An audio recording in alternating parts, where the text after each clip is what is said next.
আমার মালিক যখন ফেরেশতাদের মাধ্যমে প্রশ্ন করবে, যখন জবাব দিতে পারবে না, আল্লাহ রাব্বুল আলামিন ডাক দিয়ে বলে, ও ফেরেশতারা, নাফরমান আমার সমস্ত নেয়ামত ভোগ কইরা আমার হুকুম পালন করে নাই, প্রশ্নের উত্তর ঠিক হয় নাই, বেহেশত জাহান্নামের সঙ্গে আর কবরের সঙ্গে সংযোগ কইরা দাও। আল্লাহ আপনি আমাদের সবাইকে মাফ কইরা দিয়েন। এ কবরের মাটি দুই পাশ থেকে এমন ভাবে চাপ মারো, এক পাজরে হাড্ডির অন্য পাজরে মিশাইয়া দাও, আমার কাছে কোনো খাতির হবে না। এ দুনিয়াদার পাগল আমার বাবারা, আল্লাহ রাসূল বলছেন, ও আমার উম্মতেরা, এই কবর দেখো, এই কবর কিন্তু এই কবর না। আল কবরু রাউযাতুম মিন রিয়াজিল জান্নাহ আও হুফরাতুম মিন হুফারিন নার। কারো কবর বেহেশতের একটা বাগান। আল্লাহ আপনি আমার জন্য, আমাদের সবার জন্য কবুল করেন। এ মুসলমান, বিশ্বাস কিন্তু করা লাগবে, নাহলে ঈমান কিন্তু থাকবে না। আল্লাহ রসুলের কথা আমার কথা না, কোনো মোল্লা মৌলবীর কথা না। আল কবরু রাউযাতুম মিন রিয়াজিল জান্নাহ আও হুফরাতুম মিন হুফারিন নার। কারো কবর বেহেশতের বাগান, কারো কবর আগুনের গাড়া। আল্লাহ আপনাদের সবাইকে মাফ করিয়া দিন। কবর তোমাকে আমাকে দৈনিক 5 বার ডাকে, আব্দুল করিম, রেজাউল করিম, রহিমা খাতুন, আনা বাইতুল ওয়াহদা, আনা বাইতুল যুলমা, আনা বাইতুল জুর। আমি একাকির ঘর, আমি অন্ধকারের ঘর, আমি পোকা মাখরের ঘর। আরে এ দুনিয়াদার পাগল আমার বাজানরা, যেই দুনিয়ার জন্য জীবন শেষ করলাম, যেই অর্থের জন্য, যেই সম্মানের জন্য, যেই দলের জন্য, ও এখন তো কেউ আমার আপন নাই। এখন মন কি বুঝাও রে মন রে, দুনিয়াতে একদিন আসছি, এমন একদিন আসবে থাকবো না। আসছি আমার ইচ্ছায় না, আমার মাওলার ইচ্ছায়। আসি আমার মাওলার ইচ্ছায়, রওনাও করা লাগবে আমার মাওলার ইচ্ছায়। এই দুনিয়ায় কয়েকদিনের পরীক্ষার জিন্দেগিতে আজকে কাকে খুশি করব? না না, আমার মাওলাকে খুশি করব। আমিন, আল্লাহুম্মা আমিন। রব্বানা আতিনা ফিদ দুনিয়া হাসানাতাও ওয়া ফিল আখিরাতি হাসানাতাও ওয়া কিনা আযাবান নার। ربنا لا تزغ قلوبنا بعد إذ هديتنا وهب لنا من لدنك رحمة إنك أنت الوهاب. سبحان ربك رب العزة عما يصفون وسلام على المرسلين والحمد لله رب العالمين. ওয়ালাইকুম আসসালাম ওয়া রাহমাতুল্লাহি ওয়া বারাকাতুহু। এই শব্দ এখানে আলহামদুলিল্লাহ, আলহামদুলিল্লাহ নাহমাদুহু ওয়া নাস্তাঈনুহু ওয়া নাস্তাগফিরুহু ওয়া নু'মিনু বিহি ওয়া নাতাওয়াক্কালু আলাইহি ونعوذ بالله من شرور أنفسنا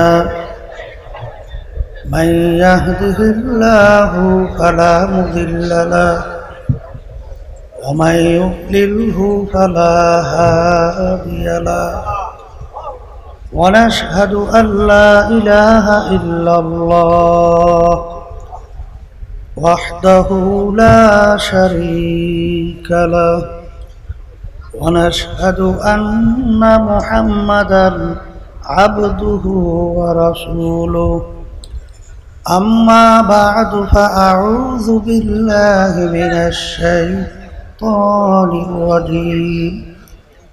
بسم الله الرحمن الرحيم. يا أيها الذين آمنوا ادخلوا في السلم كافة ولا تتبعوا خطوات الشيطان إنه لكم عدو مبين. সাদাকাল্লাহুল আলিয়্যুল আযীম। সবাই দুরূদ শরীফ পড়ি। আল্লাহুম্মা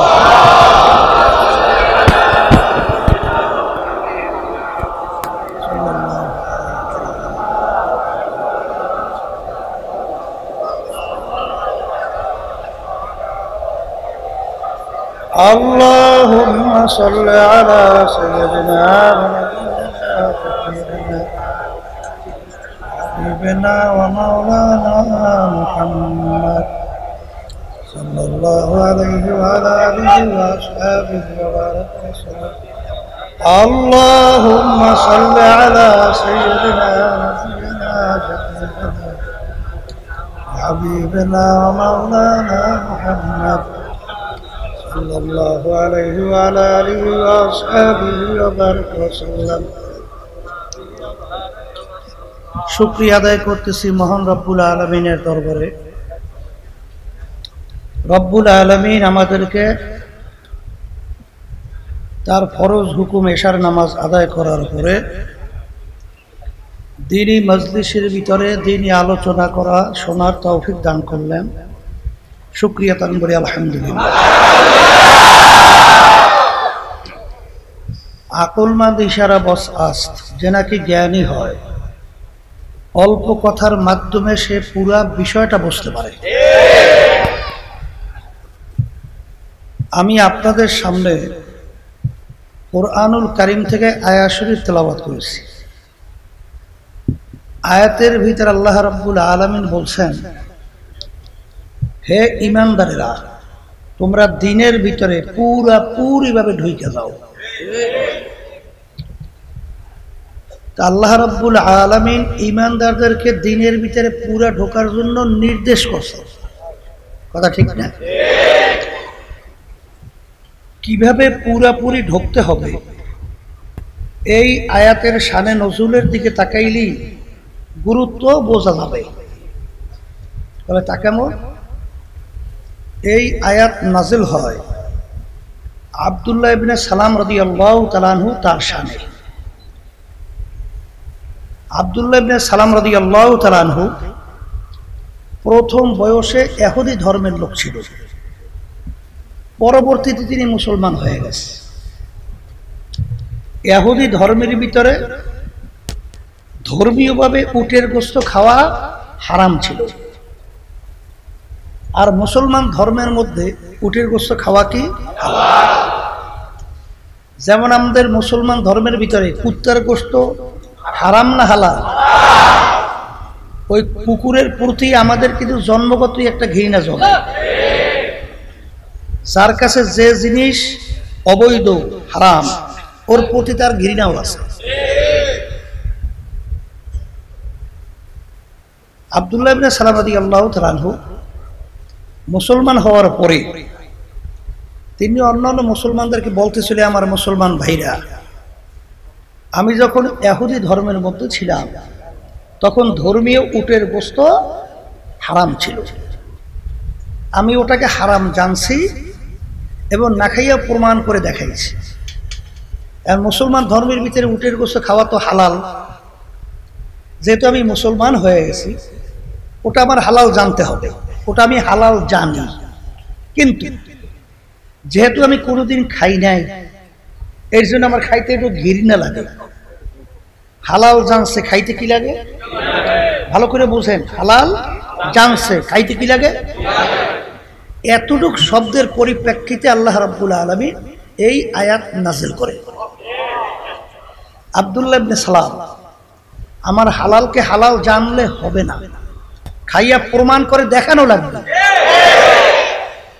যতক্ষণ পর্যন্ত খাইয়া প্রমাণ করে দেখাতে না পারবে, এই মুসলমানিতে আমার দরবারে কাজ হবে না। কি বুঝলেন? ইয়া আইয়ুহাল্লাযীনা আমানু দুখুলু ফিস-সিলমি কাফা। অনেক মুসলমান আছি, 16 আনার 10 আনা মুসলমান, 6 আনা ইহুদি নাসারা খ্রিস্টান। ঠিক? অনেক মুসলমান আছি, হারে 15 আনা মুসলমান, আধা খ্রিস্টান। আছে না? এই জন্য আল্লাহ রাব্বুল আলামিন ইমানদারদেরকে তিনি বলতেছেন দিনের ভিতরে পুরা ঢোকো। এখন দিন কি জিনিস? ইসলামের যতগুলো বিষয়াদি আছে আল্লাহ রাসূল সাল্লাল্লাহু আলাইহি ওয়াসাল্লাম যাহা কিছু নিয়ে আসছেন, যা ধরার জন্য বলছেন, যা ছাড়ার জন্য বলছেন, এইটা পুরোপুরি ধরা পুরোপুরি ছাড়া, এর নাম হলো পূর্ণ দিন। আর এই দিন পরিপূর্ণ কবে হইল? বিদায় হজের বাসর, আরাফাত ময়দান। আল্লাহ রাসূল সাল্লাল্লাহু আলাইহি ওয়াসাল্লাম জাবালে রহমতের গোড়ায় তার সওয়ারির উপরে, বাহনের উপরে দাঁড়াইয়া তিনি প্রায় 100 লক্ষ সাহাবায়ে কেরামদের উপস্থিতি তিনি এই আয়াত শরীফ তেলাওয়াত কইরা দিন পরিপূর্ণ ঘোষণা দিয়েছেন। কি পরিপূর্ণ? আল ইয়াউমা আকমালতু লাকুম দীনাকুম ওয়া আতমামতু আলাইকুম নি'মাতি ওয়া রাদিতু লাকুমুল ইসলাম দীনা। আজকের এই দিন, ইসলাম বা দিন পরিপূর্ণ হয়ে গেল। এর অর্থ কি? দিনের ভিতরে বাড়তি কমতি আর কোনো দিক নাই। মুখে উচ্চারণ করে বলেন, দিনের ভিতরে বাড়তি কমতি আর কোনো দিক নাই। বাজানদেরকে বলবো, অনেক জিনিস আলোচনা অনেকে করে না, চাকরির ভয়, সম্মানের ভয়, হাদিয়া তোহফা ছুটে যায়, মাইর খাওয়া লাগতে পারে, জেলেও যাওয়া লাগতে পারে। বলেন তো, দিন যদি পরিপূর্ণ হয়, রাষ্ট্র পরিচালনার ব্যাপারে আল্লাহর বুঝে কোনো নির্দেশ নাই? আছে না? সেখানে মানব রচিত তন্ত্রমন্ত্রে রাষ্ট্র চলবে? হ্যাঁ, সর্বনাশ।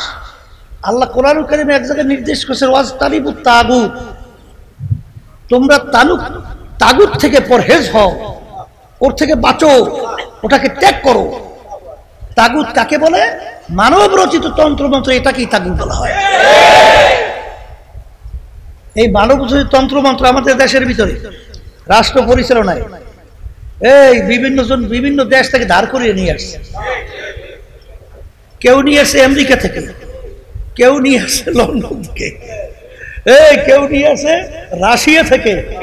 কিন্তু মুসলমান কবি বুঝাতে থেকে বলছিলেন, না আমেরিকা লা লন্ডন সে হুলফাত, না আমেরিকা লা লন্ডন সে হুলফাত, আমি মস্তে মদিনা কর খোদায়া। নাবিক, এ নৌকার মাঝি, নৌকা কোথায় চালাও? তোমার নৌকা ঘাট কোথায় দেবে? লন্ডন আমেরিকা না মদিনা? ঠিক কিনা? এই জন্য বাজানদেরকে বলবো, এই কোরআনুল কারীমে আয়াত আমি আপনাদের সামনে তেলাওয়াত করে শুনাইছি। একে তো আলেমের কথা না, কোনো মুফতির কথা না, কোনো মুহাদ্দিসের কথা না, সরাসরি আল্লাহ রাব্বুল আলামিনের বাণী। ইয়া আইয়ুহাল্লাযীনা আমানু দুখুলু ফিস-সিলমি কাফা। এই আল্লাহর বান্দারা, ভালো করে বোঝা লাগবে, আল্লাহ এবং আল্লাহ রাসূল যেটাকে যতটুকু ভালো মনে করছে, বুঝে আসুক বা না আসুক, ওইটা অতটুকু ভালো মনে করার নামই হলো মুসলমান। এই মুসলমান খালি মুসলমানের ঘরে জন্মগ্রহণ করলেই তো মুসলমান হওয়া যায় না। মুসলমান অর্থ কি? একটা আরবি শব্দ। মুসলমান কি শব্দ? ইংরেজি বলে সারেন্ডার, আর বাংলা অর্থ হলো আত্মসমর্পণ। আত্মসমর্পণ কবি বুঝাতে যাই বলছিলেন, কি বলছিলেন? বলছিলেন যে একটা ঘোড়ার মুখের ভিতরে যদি লাগাম লাগানো হয়, লাগাম যদি সওয়ারি হাতে ছাড়া হয়, ঘোড়ার আর কোনো শক্তি থাকে? কিসের মেরম করা কেন বলতো? ঘোড়ার মুখে যখন লাগাম লাগানো হয়, সওয়ারি হাতে লাগাম ছাড়া হয়, কি আর ঘোড়ার নিজের ব্যক্তিগত কোনো শক্তি, চালাকি, বুদ্ধি, স্বাধীনতা আছে? সওয়ারি যেভাবে চালাবে সেইভাবে চলার নামই হইল লাগাম লাগানো। ঠিক কিনা? মুসলমান দাবি করে মুসলমানের সারেন্ডার, আত্মসমর্পণ। লাগাম লাগাইছেন কি বইরা? কালেমাতু লা ইলাহা ইল্লাল্লাহু মুহাম্মাদুর রাসূলুল্লাহ, লা মাহবুবা ইল্লাল্লাহ, লা মাকসুদা ইল্লাল্লাহ, লা খালিকা ইল্লাল্লাহ, লা মাশুকা ইল্লাল্লাহ, লা ইলাহা ইল্লাল্লাহ। উজানির কারি ইব্রাহিম সাহেব রহমাতুল্লাহ আলাইহি তিনি বলছিলেন, বাবা লার তরোয়ার হাতের ভিতরে নাও, লার তরবারে নিয়ে এরকম আগাছাগুলো কাটতে থাকো। কাটতে কাটতে কাটতে কাটতে যখন জঙ্গল পরিষ্কার হবে, এরপর জরব দাও ইল্লাল্লাহ। ঠিক কিনা? লা বইলা থানবী রহমাতুল্লাহ আলাইহি হাকিমুল উম্মত তিনি বলেন, লা বলার সময় মাথাটা এরকম ডান দিকে কাঁধের দিকে ঘুরাও, এমন ভাবে ঘুরাও পিছন থেকে যেন ডাইন গালটা দেখা যায়। লা টান দাও আর খেয়াল করো, আমার কলবের ভিতরে চেয়ারম্যানের কোনো মোহাব্বত নাই, পীরগিরির কোনো মোহাব্বত নাই, ইমামগিরির কোনো মোহাব্বত নাই, এমপিগিরির কোনো মোহাব্বত নাই, টাকা পয়সা অট্টালিকা পাঁচতলা বিল্ডিং সম্মানের কোনো মোহাব্বত নাই। সব তুমি কলব থেকে ফালাও। লা বলো আর ফালাইতে থাকো, ফালাইতে ফালাইতে ফালাইতে এক সময় এমন একটা অবস্থান তৈরি হবে, এরপর জরব দাও ইল্লাল্লাহ। মূসা আলাইহিস সালাতু ওয়াস সালাম বলে, রব্বুল আলামিন আপনি আমাকে এমন একটা দোয়া, এমন একটা কালিমা শিক্ষা দেবেন যেটা আপনার ভিতরে আমার ভিতরে স্পেশাল, আপনার মধ্যে আমার মধ্যে একমাত্র আখাসুল খাস। ঠিক না? আল্লাহ রাব্বুল আলামিন বলে, এ মূসা তুমি বেশি বেশি বলো লা ইলাহা ইল্লাল্লাহ, লা ইলাহা ইল্লাল্লাহ, লা ইলাহা ইল্লাল্লাহু মুহাম্মাদুর রাসূলুল্লাহ সাল্লাল্লাহু আলাইহি ওয়াসাল্লাম। মূসা আলাইহিস সালাতু ওয়াস সালাম বলে, রব্বুল আলামিন আপনার কাছে বললাম স্পেশাল আপনার আমার মধ্যে, এ কেমন কালিমা শিক্ষা দিলেন, এটা দিয়ে সবাই পড়ে, স্পেশাল হইল কিভাবে? আল্লাহ রাব্বুল আলামিন বলে, ও জমানার নবী মূসা তুমি যদি জানতা এই কলেমার কত মূল্য, তামাম দুনিয়া তামাম সবকিছু যত কিছু আছে সব যদি এক পাল্লায় রাখা হয়, আর এই কালিমাকে যদি শুধু একটা পাল্লায় রাখা হয়, এই কালিমার এত ওজন, ওই কালিমার ওজনে পাল্লা কালিমার ডাইবা যাইবে। কথা ঠিক না? এই জন্য হাদিসের ভিতরে আসছে, যদি লা ইলাহা ইল্লাল্লাহ হাক্কান ফাদাখালাল জান্নাহ, কেউ যদি লা ইলাহা ইল্লাল্লাহ তার হক সহকারে আদায় করতে পারে, সে বেহেশতে ভিতরে ঢুকে যাবে। কথা ঠিক না? এই জন্য বাজানদেরকে বলবো, কালিমা তো সবাই পড়ছি, মুসলমান তো দাবি করি, কিন্তু দু কিস্তি পর পারা দে না চেরা যায়। কি বুঝলেন? দুই নৌকার ভিতরে দুই পা রাখছে, নৌকা যখন দুই দিকে সরতে থাকবে, বলেন তো মাঝখানে ফাইরা ধ্বংস ছাড়া কোনো গতি আছে? এক শ্রেণী আমার বাবারা আছে, মাসজিদে আসিয়া সেজদা দেয় আল্লাহকে খুশি করার জন্য, সেজদা আল্লাহকে খুশি করার জন্যই দেয় না, ঠিক কিনা? আবার আলহামদুলিল্লাহ কোরআন করে তেলাওয়াত করে, দান সদকাও কম করে না, যাকাতও দেয়, এটা ভালো, খারাপ না। কিন্তু ওদিকে আবার দুনিয়ার নেতাদেরকে খুশি করার জন্য হ্যাঁ আবার ভাও দেয়। কথা কয় আছে না নাই? দুনিয়াও খুশি রাখে, আল্লাহরও খুশি রাখে। আল্লাহ ওই এত খুশির ভাগো, এর একটা খুশির দরকার, তোমার খুশি আল্লাহর খুব দরকার, ঠিক না? এইসব পাগলামে শিখাইছে কে? শিখছেন কোথায়? আল্লাহ রাসূল সাল্লাল্লাহু আলাইহি ওয়াসাল্লাম বলেন, এই আমার সাহাবায়ে কেরাম, দুনিয়া এবং আখিরাত কাজুল্লাতাইন, দুই সতীনের মতো। দুই, আচ্ছা বলেন তো এমন কোন বেটা আছে দুই স্ত্রীর একসঙ্গে খুশি রাখতে পারে? একটা বেটা বের করেন তো পারলে। এক সতীনের খুশি করলে আর এক সতীন বেজার হবেই হবে, হবেই হবে। খুশি একসঙ্গে রাখা যায় না। আল্লাহ রাসূল সাল্লাল্লাহু আলাইহি ওয়াসাল্লাম বলেন, তুমি আখিরাতের খুশি রাখবা, দুনিয়াও খুশি রাখবা, কোনোদিন সম্ভব না। আখিরাত খুশি করবা, দুনিয়া বেজার। দুনিয়া খুশি করবা, আখিরাত বেজার। ঠিক? এখন কইতে পারেন হুজুর যে আলোচনা করে, তাহলে আমরা দুনিয়া সাইরে মাইরে সব জঙ্গলে যাব নাকি? না না না, বোঝা লাগবে। নামি গুয়াম কে আজ দুনিয়া জুদাবাস, নামি গুয়াম কে আজ দুনিয়া জুদাবাস, হর কার কে বাসিবা খোদাবাস। আল্লাহ রাব্বুল আলামিন কিন্তু বলেন নাই দুনিয়ার ব্যবসা বাণিজ্য, চাকরি, সংসারাদি, বাচ্চা কাচ্চা, বউ ফেলাইয়া জঙ্গলে যে আমার ইবাদত করো, এটা আল্লাহ চায় না। আল্লাহ চায় তোমার ব্যবসা বাণিজ্যও ঠিক থাকবে, তোমার সামাজিকতাও ঠিক থাকবে, তোমার সংসারও ঠিক থাকবে। এর মধ্যে আল্লাহকে ভোলা যাবে না। কাকে ভোলা যাবে না? আল্লাহকে ভোলা যাবে না। এইভাবে দুনিয়ায় চলতে হইবে, ঠিক না? এই জন্য আমার আব্বাজান অনেক সময় উদাহরণ দিতেন, এই মোমেনটা দুনিয়ার ভিতরে চলা লাগবে বাইং মাছের মতো। বাইং মাছ চেনেন?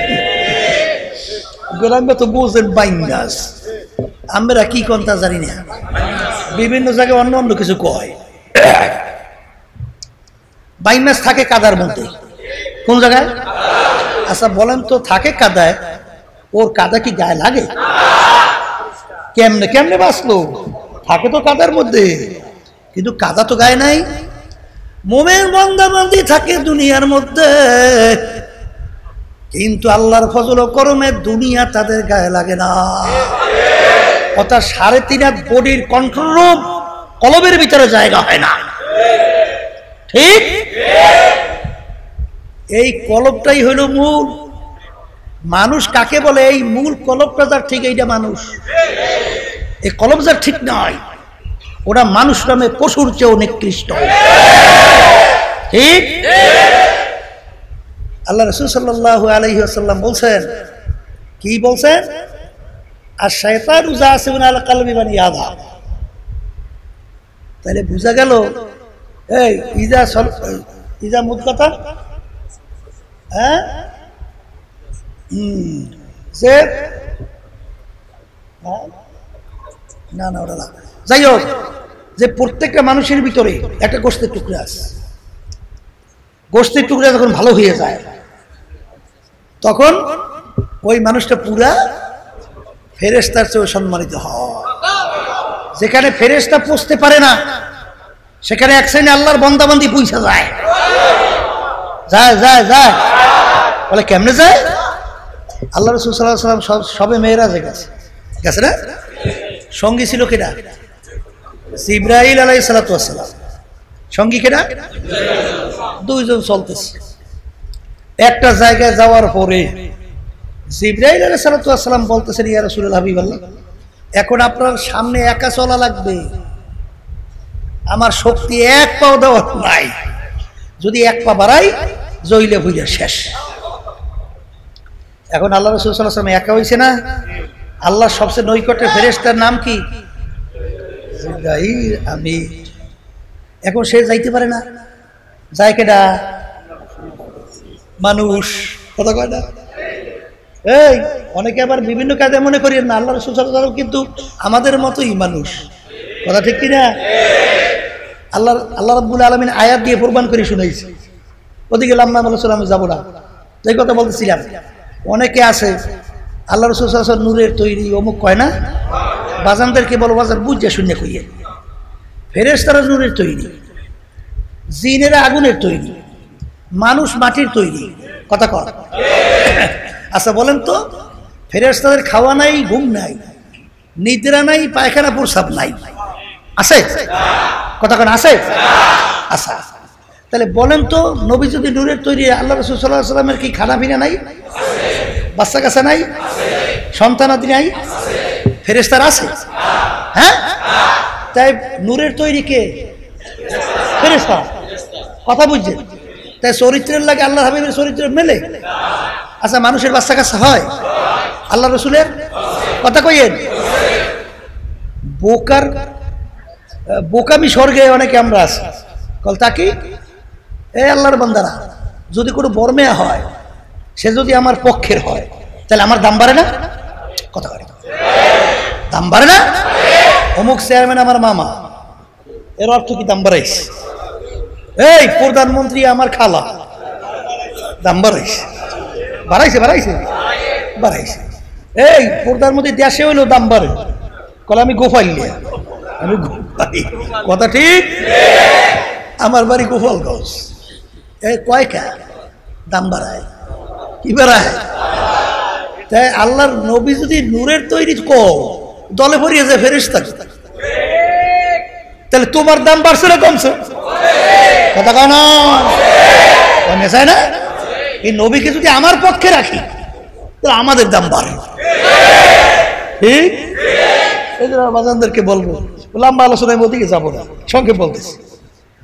আল্লাহ রাসূল সাল্লাল্লাহু আলাইহি ওয়াসাল্লাম চলতেছে যেখানে কেউ নাই, আছে? কেউ নাই। আল্লাহ রাসূল সাল্লাল্লাহু আলাইহি ওয়াসাল্লাম একা চলবে, কেমনে চলবে? আল্লাহ রাসূল সাল্লাল্লাহু আলাইহি ওয়াসাল্লাম ভয় ভয় ভয় ভয়।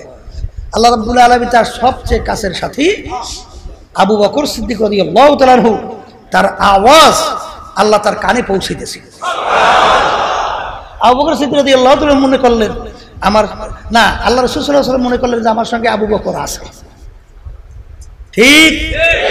তাহলে বোঝা গেল যেখানে ফেরেশতা পৌঁছতে পারে সেখানে মানুষ পৌঁছে। ঠিক কিনা? এই জন্য আমার বাজানদেরকে বলবো, পর্দা আলে মা বোনদেরকে বলবো, ইয়া আইয়ুহাল্লাযীনা আমানু দুখুলু ফিস-সিলমি কাফা, দিনের ভিতরে পুরাপুরি ঢোকো।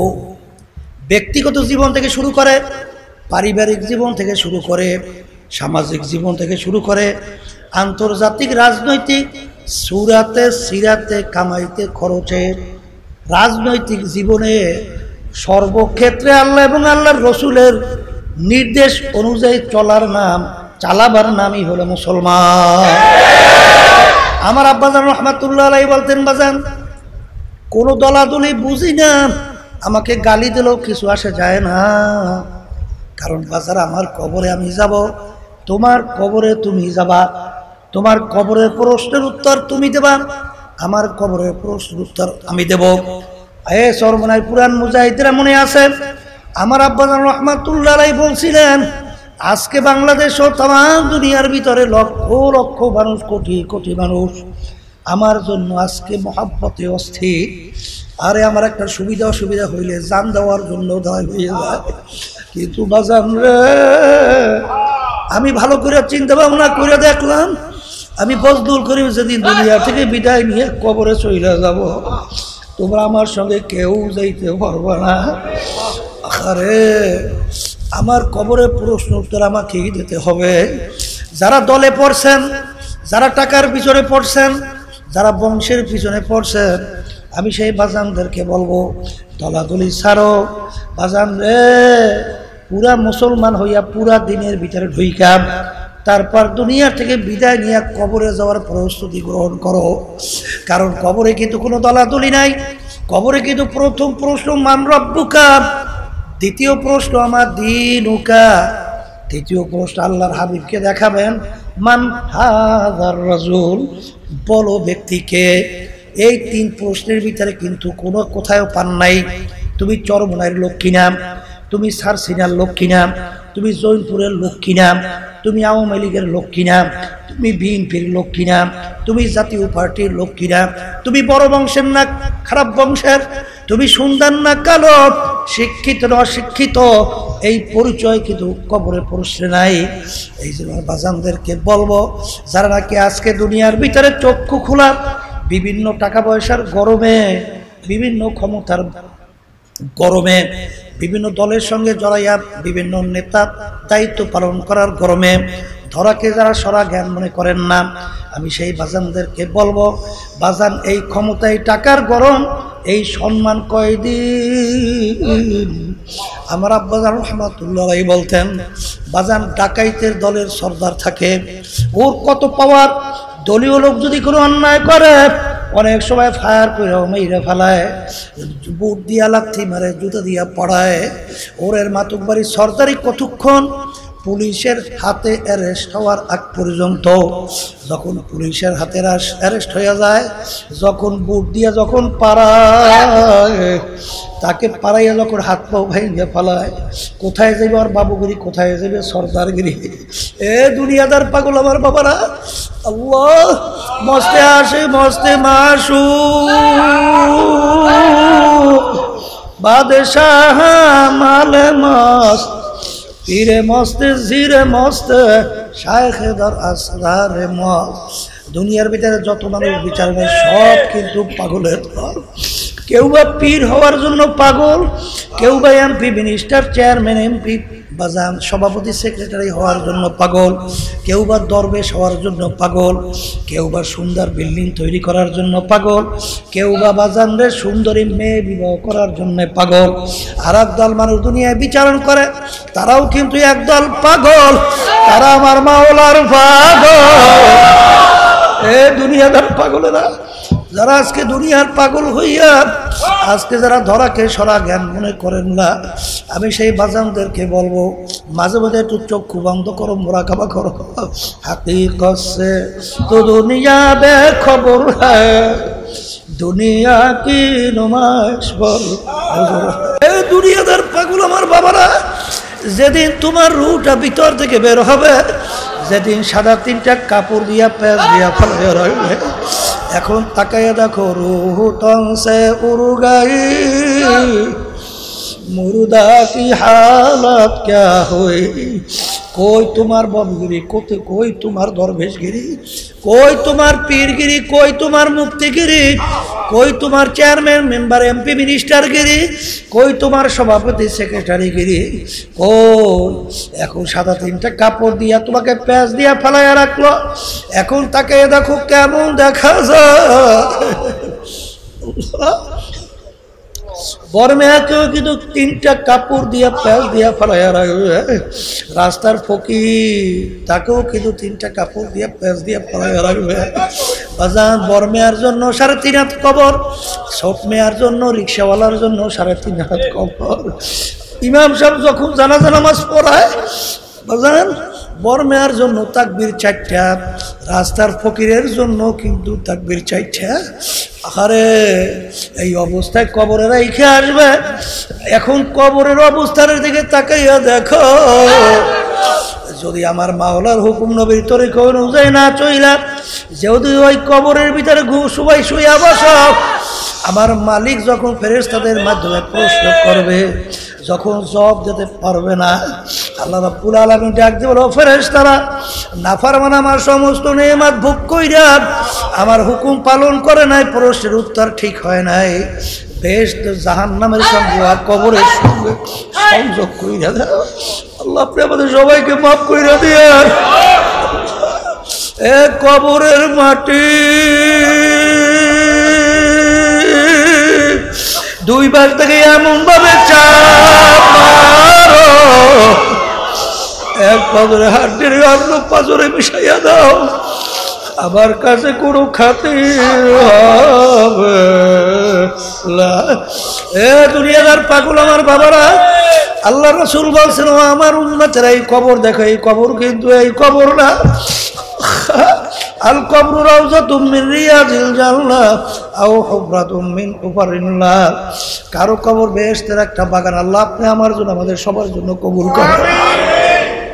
এ মুসলমান, বিশ্বাস কিন্তু করা লাগবে, নাহলে ঈমান কিন্তু থাকবে না। আল্লাহ রসুলের কথা আমার কথা না, কোনো মোল্লা মৌলবীর কথা না। আল কবরু রাউযাতুম মিন রিয়াদিল জান্নাহ আও হুফরাতুম মিন হুফারিন নার। কারো কবর বেহেশতের বাগান, কারো কবর আগুনের গাড়া। আল্লাহ আপনাদের সবাইকে মাফ করে দিন। কবর তোমাকে আমাকে দৈনিক 5 বার ডাকে, আব্দুল করিম, রেজাউল করিম, আনা বাইতুল ওয়াহদা, আনা বাইতুল জুলমা, আলা বাইতু জুর, আমি একাকির ঘর,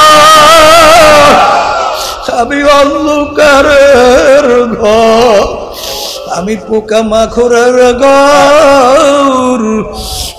আরে এ দুনিয়াদার পাগল আমার বাজানরা, যেই দুনিয়ার জন্য জীবন শেষ করলাম, যেই অর্থের জন্য, যেই সম্মানের জন্য, যেই দলের জন্য, ও এখন তো কেউ আমার আপন নাই। এখন মন কি বুঝাও রে মন রে, দুনিয়াতে একদিন আসছি, এমন একদিন আসবে থাকবো না। আসছি আমার ইচ্ছায় না, আমার মাওলার ইচ্ছায়। আসি আমার মাওলার ইচ্ছায়, রওনাও করা লাগবে আমার মাওলার ইচ্ছায়। এই দুনিয়ায় কয়েকদিনের পরীক্ষার জিন্দেগিতে আজকে কাকে খুশি করব? না না, আমার মাওলাকে খুশি করব। এইবার দুনিয়া থেকে বিদায় নিয়ে কবরে যাব, এরকম নিয়াত করে রাস্তায় যদি নামতে পারো, আল্লাহ রাব্বুল আলামিন ওয়াদা করছেন, ওয়াল্লাযীনা জাহাদু ফীনা লানাহদিয়ান্নাহুম সুবুলানা ওয়া ইন্নাল্লাহা লামাআল মুহসিনিন। হে বান্দা বান্দী, আমাকে রাজি খুশির উদ্দেশ্যে তুমি যদি রাস্তায় নামতে পারো, যত বিপদ মুসিবত পাহাড় পরিমাণ আসুক, আমি ওয়াদা করলাম তোমাদের জন্য রাস্তা খুইলা দেব। একটা না, বহুত রাস্তা খুইলা দেব। আমার মাওলা তোমার আমার জিম্মাদার হয়ে গেছে। আমার মাওলা তোমার আমার যদি জিম্মাদার হয়, তোমার আমার কোনো চিন্তা থাকার কথা না। এই জন্য আমার বাজানদেরকে বলবো, আমি আপনাদের কাছে দোয়া চাই, দোয়া করি, মালিক যেন খাঁটি মুসলমান হইয়া কবরে যাওয়ার তৌফিক দান করে। আল্লাহুম্মা আমিন। পর্দার আড়ালে আমার মা ও বোনের মালিকের দরবারে হাত ধুইয়া কান্দো আর গুনার থেকে মাপ চাও। যদি কান্না না আসে, বরে মন রে, একদিনে ঘরে দরজা দিয়া নতুন বউ হয়ে উঠছিল রে মন।